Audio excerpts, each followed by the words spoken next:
Since the start of Foxhole development in 2016, the scale of the war has ever been expanding and been marching towards becoming a game where you could band together with other players, plan a strategy that takes weeks to unfold, and use it to change the tide of a large-scale war. The feeling of being just a cog in a giant machine, an insignificant part in a larger whole, may not have been present from the start, but almost every update worked towards a larger scope, world, and population. During Foxhole's greenlight phase on Steam, the biggest quote-unquote war that was played on what was then called the Combat prototype was 20 versus 20. The release of the Combat Prototype 2 in the beginning of August of 2016 was the first time the game saw a pretty dramatic increase in the size of both the world and the player numbers, with the game now sporting up to 100 players at a time. At the end of the same month, with the release of update 0.0.3, another now very familiar feature saw the light of day: the day-night cycle. The game at this point only had what was the beginning of the Deadlands map as a playable area, and as soon as the war was won, the server would roll over to the next war. The game, however, did not have a sufficient player base to keep the wars persistently interesting, and after staging the first community-planned war on Saturday the 3rd of September 2016, the decision was made to change the model from persistent consecutive wars to weekly wars, which started on Saturdays, and after the weekly war had ended, the game would revert back to practice mode. In October of 2016, update 0.0.9 expanded the available Deadlands map further and increased the player limit to 120 players total. The first semblance of a technology tree was introduced in November of 2016, with update 0.013, which allowed for the upgrading of the vehicle factory to Tech Level 2, and, as pointed out by the release note, was going to be a collaborative process that may take many hours. On the 2nd of December 2016, the first map besides Deadlands got added to the game, Upper Heartlands. Quickly followed on December the 20th with the third map, Callahan's Passage. In January of 2017, town halls get introduced to the game to serve as victory points that have to be rebuilt, much in the same way they still do. March of 2017 brings update 0.0.26, that for the first time adds true artillery, the howitzer. It also introduces the factory production system, where items are mass-produced as crates that have to be submitted to a stockpile before they can be used individually. May the 6th of the same year sees the first ever attempt at a connected world with World Conquest Trial number 1. 4 regions, Deadlands, Endless Shore, Upper Heartlands, and Wildwoods, are part of this connected world. Travel between these regions is only possible at the roads, and vehicles cannot cross these borders. Whichever faction first claims all towns in 3 of the 4 regions wins. In the end, this first trial event lasts 4 days and brings many game issues to light, both connected and unconnected to World Conquest. On June the 1st of 2017, World Conquest trials are being suspended for the foreseeable future, and Community Wars will take its place. Community Wars are essentially weekly wars, but might have some additional gameplay modifiers or changed rules to test out ideas. On June the 23rd of 2017, the old single map mode gets remade to a new campaign mode. Servers in this mode still only have one map available at a time, but a war on a server will progress through the available maps until all 6 have been played. This mode was introduced as a more interesting format to the old one map, one war system, while development continued on World Conquest. On July the 28th, 2017, Foxhole comes out of pre-alpha and into early access as a paid title on Steam. With it comes the introduction of the first Warden and Colonial tank, the Devitt Mark III and the Hatchet H5, as well as a large influx of new players. The early access launch onto Steam went very well, and on August the 18th, update 0.2 rolls out to the server. With this update, servers can now support up to 140 players simultaneously, and also, not to be underestimated, it sees the introduction of the bayonet into the game. On August the 5th of 2017, a player with the name Red Mackinton heeds Steam's call for a review and writes an epic tale, not of battle, honor and glory, but tedium and dedication, of a different type of heroism, of being a cog in a machine. Some people called me crazy for farming scraps for hours in one of our scrapyards, but they did not expect to keep getting tons of supplies. Every time they saw me still mining the scrap, they tried to tell me to stop mining, but I always said we can never get enough of scrap. After hours of mining and more scraps to the logistics, suddenly some from the logistics squad told me to follow them in one of their trucks. They showed me what they have built from the scraps that I have delivered to them. They showed me a base full of foxholes, pillboxes, and many more.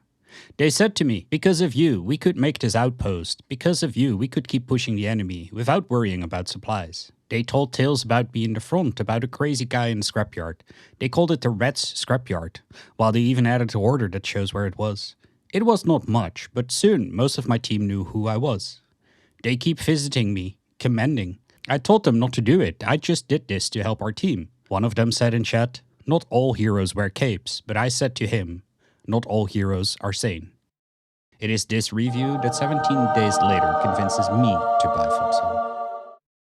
Amphibious Warfare lands on the Foxhole servers on September the 16th, 2017, and brings barges, APCs, and shipyards into the game. It also introduces a map specifically designed for Amphibious Warfare, Farragut Coast. On February the 9th of 2018, a World Conquest test event is launched, the next attempt at making the Foxhole world a connected whole. On the 14th of March 2018, the world of Foxhole is changed forever. Campaign is out and World Conquest is here. The world now consists of 9 central maps: Mooring County, Callahan's Passage, Weathered Expanse, Farragut Coast, Deadlands, Endless Shore, Westgate, Upper Heartlands, and Umbral Wildwoods that will contain the World Conquest. Full border travel is now implemented to allow for traveling all along the border instead of only at the road connections. There are also 2 skirmish-specific maps, Fisherman's Row and Tempest Island. Skirmishes take place before and alongside the World Conquest and take place on a single map. Over the course of the next 6 years, the game would keep expanding in scope, size, and supported player numbers. After the introduction of World Conquest, other major and impactful updates follow. At the end of August 2018 with the update 0.16, which banishes the OG shadow dancing to the shadows of history and introduces Scrap and Sulfur Mine into the game. In December of 2018 with Foundation of War, which introduced battle tanks and overhauled all the towns in the world. In June 2019 with War Machine, which saw a complete redesign of the world, changing all the maps to hexes, and also saw the death of the indestructible port bases. In December of 2019 with Trench Warfare, which introduced, as the name suggests, the bunker and trench system. In August 2020 with Arms Race, which introduced a new vehicle system and, not wholly insignificant, reserve stockpiles or personal stockpiles. In November 2020 with update 0.40, which compensated the lack of a fancy codename by having the impactful change of making structures immune to small arms fire. It is because of this reason that 0.40 should retroactively be codenamed Mammon Rush. In February of 2021 with Winter Army, which introduced weather events, the regiment system, and reworked artillery. On September the 22nd of 2021, corner aiming died a rather silent death with the Entrenched update, that expanded the map even further, finally introduced uniforms, and saw the introduction of the new tactical camera. On the 28th of September 2022, early access status was abandoned and Foxhole entered full release with the introduction of Inferno, which gave us facilities and the train and fire systems. And finally, on October the 26th of this year with Naval Warfare, which overhauled almost the entire naval warfare mechanics and introduced, among others, the submarine and battleships. Over the course of development, not only the scope of the wars increased, slowly and surely the individual wars started to get longer and longer as well. Working from various sources like Discord, YouTube video descriptions, and the occasional developer message, I was able to get the durations of some of the weekly wars. Weekly wars 6, 8, 12, 18, 29, and 30. Digging further through some community-made war reports made by Listless Robin, I was able to estimate the duration of 3 of the World Conquest tests and 2 community wars, namely World Conquest Test 1, 3, and 5, and Community Wars 2 and 3. Wars in this era are measured in hours and not in days. We can see that the 3 World Conquest Test wars cross the 1-day mark reliably, whereas the weekly wars and community wars generally don't even make it past the half-day mark.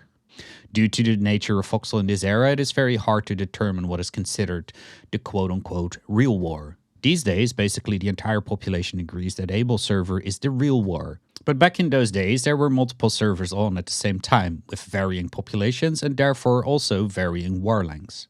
Unfortunately, I could not find any information on how long campaigns lasted, so there will be a large gap in the data here. When we take a look at the war duration for all modern world conquest wars up to this point, we see a slow and steady incline in the war length, but also a high amount of variability in war length. We can try to clean up these data some more by calculating the average war length on a per large update basis. For instance, by calculating the average length of a war after the trench warfare update, but before the arms race update, or the average war length after the release of 1.0. I am including a single war fought with the Naval Warfare update in the post 1.0 set. Doing that, we can see that there's some slight dips, but overall the average war on a per update basis is lasting longer than the ones in the previous update. But with an increase in the average war length, there also comes an increase in variability, as we can see if we look at the amount of days an individual's war length is deviating from the update average, with the absolute chat of a war that was War 100, which lasted 26 days longer than the post 0.1 update average. Another way of looking at the length of wars is by using a moving average, where we use the length of the surrounding wars to calculate an average war length at that spot in time. To calculate the moving average of, for instance, War 20, we use the length of the two wars before, 18 and 19, and the two wars after it, 21 and 22, as well as the length of War 20 itself to calculate the average of that point. Using these moving average, we get a smoother, less variable picture, and we can clearly see that around War 21 and 56 there is a slight dip in war length, but the overall picture is still pointing to an ever-extending war length. With the increase in player numbers and the expansion of Foxhole's weapons arsenal, it stands to reason that the amount of casualties, or more accurately, player deaths, also rises over time. To get good casualty numbers, however, is a tough challenge. Even though the world conquests have the most data available, even these miss the casualty amounts of all wars prior to War 59. As mentioned before, I have not been able to find any data on the campaigns, and even though the weekly wars used to have war reports associated with them, the war report page these days is empty. For a very broad picture, I can make use of Casto's war correspondent bot breakdown document and the world conquest data that is available on the wiki. Taking the total amount of casualties from both and dividing them by the total amount of days these periods cover, we arrive at an average daily casualty rate of a little above 25,000 for the period between October 2016 and February 2018. With the world conquest data missing some wars on Baker and all wars on Charlie, it still averages out to over 95,000 daily casualties. And I am sure that if we were to include the missing Baker and Charlie data, we would comfortably end up at over 100,000 daily casualties for the period between August 2020 and December 2023. We can also use Casto's war correspondent bot breakdowns data to get an idea of the average casualty numbers in different timeframes between October 2016 and February 2018. The underlying datasets here are divided into different time periods, where from July 28, 2017 onwards, it contains the casualties on a per update basis, 0.1, 0.2, 0.3, etc. up to 0.8. We can simply divide the total casualty amounts by the amount of days in that period to get the average daily casualty rate. This results in a graph that shows us two towering outliers in July and August of 2017 that is connected to the game going into early access on Steam. Even after removing those two, we can see that after the Steam release, the average daily casualty number is still more than double than the period before the Steam release. To get a more detailed picture of casualty numbers in the early days, I used Foxhole official Discord, to look for casualty numbers. First off, I simply used the search query for the world casualties prior to the introduction of World Conquest on March 14, 2018. This returned a swath of casualty referencing posts, which unfortunately in a lot of instances miss context or are simply anecdotal. Some of them, however, contain data pulled from the war correspondent bot, which was a bot on FOD that displayed up-to-date information on the different wars on the different servers. This makes these data pretty reliable, but comes with another snag. Somewhere in June 2017, the bot's message format changed and no longer included the amount of time played in in-game days at the time of the post. Without that, there is no real context to the casualty numbers. So the only ones I ended up using were the ones including the in-game day, which allows for calculations on casualties per time unit. Since back then, in-game days already lasted 1 real-life hour, we can divide the total casualty count by the elapsed amount of in-game days for the hourly casualty rate, and multiply that by 24 to get an idea of the daily casualty rate. Doing this for the incomplete dataset of pre-June 2017 war correspondent data, we can see that we have at least 4 severe low outliers. I, however, feel sure enough to label those for dead servers, where basically all players are interested in other servers instead of these ones, so we can exclude them. To the point, referring back to Casto's war correspondent bot breakdown, we can see a good example of a dead server. The longest recorded war in there was a nearly 18 real-life day war that resulted in only 57 casualties that took place on the Green Ash China server. So with these low outliers removed, we get a less scattered picture of average casualties per day, averaging at 7,438 casualties per day for wars fought between December 2016 and June 2017. When we look at the available data for the World Conquest War, we once again get a scattered picture when looking at the total casualty numbers. This is obviously a result of the fact that war length varies greatly from war to war. There are different ways of clearing up this picture. First off, we can calculate the average casualty count on a per update basis. This shows us a nicely stepped increasing line as time and the development of the game progresses. But since we know that wars on average get longer and longer, we could expect the total casualty number to increase as well. What we are interested in here are once again the average daily casualties per war. Because we already have the war length in days, we can simply divide the total casualty number by the war length to arrive at the daily average casualty rate per war. Here we can see that before the Winter Army update, which landed in War 71, the wars had a daily casualty rate of nearly 40,000. But once Winter Army is rolled out, the average daily casualty rate more than doubles to a whopping 100,000. If we calculate the moving average for these data, we can see that after the initial bump of Winter Army, the daily casualties start to trend down again until around War 100, where it starts to pick up again. So from now on, when you find yourself in a trench cowering from artillery fire, in a salvage field hammering away for days on end, in a truck driving the endless back and forth between storage and frontline, or in a devastated town healing an unending stream of soldiers, and say to yourself, my work feels rather insignificant. Remember, the next update will be even more insignificant, for the war is vast and we are mere cogs in the machine.